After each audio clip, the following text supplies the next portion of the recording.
Papanagutin ng DILG ang mga barangay chairman sa Maynila na hindi sumusunod sa kautusan na maglinis ng estero sa kanilang lugar kada linggo. Pero depensa ng ilang barangay chairman, hindi biro ang maglinis ng estero dahil minsan ay death threat pa ang kanilang inaabot. Narito ang unang balita ni Maki Pulido.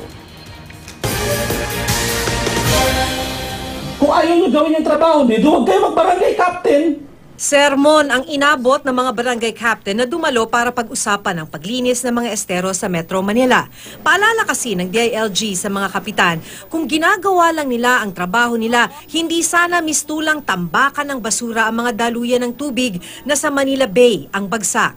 Nag-i-issue kayo ng barangay clearance. Tinignan nyo ba kung merong Poso Negro, yung mga bahay?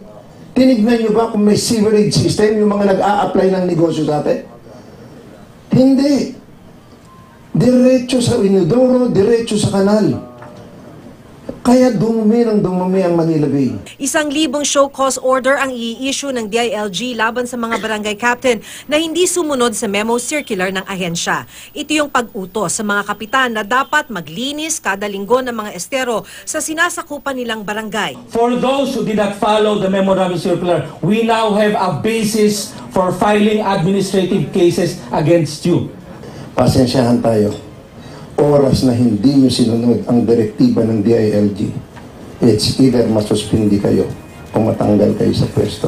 Dumepensa naman ng ilang mga barangay captain na naglilinis sila ng mga estero. Kailangan namin ng suporta po ninyo dahil po sa kami nga ay doon nangyayari yung mga deed threat. Tiniyak naman ng DILG at ng DENR na susuportahan nila ang mga kapitan. Nitong March 31, magsisimula ang Oplan Estero, unang hakbang ang malinisan ng mga estero para wala ng basura at wastewater na dumiretso sa Manila Bay. Para sa unang balita, Maki Pulido reporting.